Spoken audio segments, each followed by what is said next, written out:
Keseringan baca Al-Quran mengangkat kedudukan Anda di dunia. Ya, punya pengetahuan, logika jalan. Baik, tapi yang sering baca Al-Quran, barangkali di dunia tidak banyak dilihat, tapi penduduk langit sudah nunggu tuh. Ya. Makanya lain ketika diberi kedudukan di akhirat, yang sering kali mendekat kepada Al-Quran, itu penghormatannya lain. Demi Allah saya katakan, hadisnya luar biasa, Bu. Kalau ibu nggak siapkan sekarang, loginya luar biasa. Ya. Orang-orang tuh masuk surga, diperebutkan oleh pintu surga. Ya. Ada yang pintu Ar-Rayyan namanya, yang dulu saya sampaikan ya, orang yang sering puasa. Ainas shaimun, mana yang puasa, cepat sini, cepat sini. Begitu masuk, langsung ditutup dan ibu tidak punya celah untuk ngintip. Karena bahasa hadisnya ughliqa itu langsung tutup rapat. Nggak ada orang bisa lihat. Ya. Itu di dalamnya gimana ya? Nggak bisa. Ya. Hati-hati itu. Pelan-pelan. Teman-teman sekalian, ada pintu tahajud. Ada pintu sedekah. Ya. Tapi penghafal Quran tidak. Penghafal Quran tidak. Qurannya langsung yang sampaikan. Sebelum masuk, ya Allah, bedakan dengan semua itu. Ya. At-Tirmidzi nomor hadis 20.015. Ya. 2015, maaf, 2015. Ibu sekalian, lihat bahasanya. Allahumma halli. Ya Allah, mohon hiasi penghafal Quran ini. Bedakan dengan yang bukan penghafal Quran. Fayul basu ilaihi tanjul karamah. Maka dipakaikan di kepalanya mahkota kehormatan. Langsung pakai deh. Ini yang mau saya sampaikan. Kalau ibu belum menghafal, setidaknya siapkan keturunannya untuk bisa menghafal Quran. Atau fasilitasi orang lain untuk bisa menghafal. Ya. Masya Allah, tiba-tiba ketika dipakaikan mahkota di kepalanya, anak ini diberikan kembali mahkota lain yang minta dipakaikan di kepala kedua orang tuanya. Sepanjang orang tuanya beriman kepada Allah, tidak bermaksiat besar.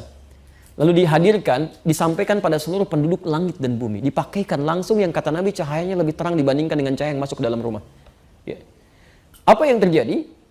Semua orang pada saat itu, para orang tua itu Masya Allah, tak terlukiskan. Yang tidak menyiapkan cuma diam, heran. Ada yang tertunduk, ada yang menyesal, ada yang macam-macam.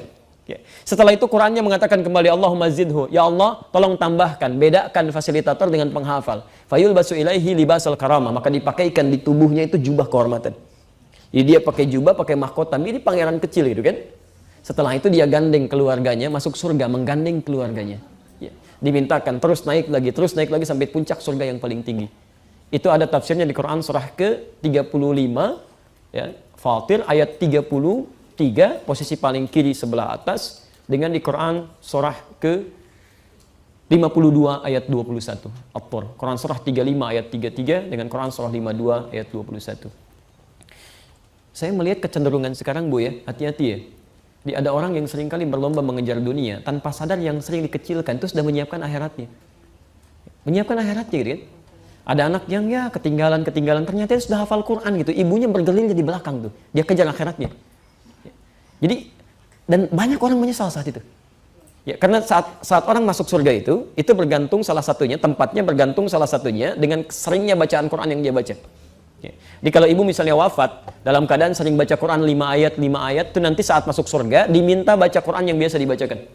Ya. Iqra waqar, sekarang kamu bacakan, dan silahkan kamu naik sesuai dengan bacaan Quranmu. Fa inna akhira qiraatika akhiru manzilatika. Akhir bacaan Qur'anmu di situ tempat tinggalmu.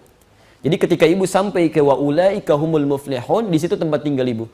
Tiba-tiba yang di sampingnya kemudian naik lagi terus sampai 10 karena dia baca 10 ayat. Maka yang 5 kemudian menyesal, ya Allah, kenapa dulu saya nggak baca sampai 10? Yang 10 pun menyesal karena yang di atasnya ada yang sampai 20. Yang 20 menyesal karena di atasnya ada yang sampai 30. Ya, yang 30 juz terus naik sampai ke puncak paling tinggi. Itulah sebabnya anak-anak Palestina yang usia 4 tahun, 5 tahun, termasuk kami di Libya dulu gitu kan. Itu kalau Anda yang sudah hafal Quran 30 juz, temannya baru setengah Quran, dia akan katakan, ini canda anak 4-5 tahun. Nanti saya di surga dadahin kamu ya masih di bawah katanya. Bisa nggak ibu bayangkan?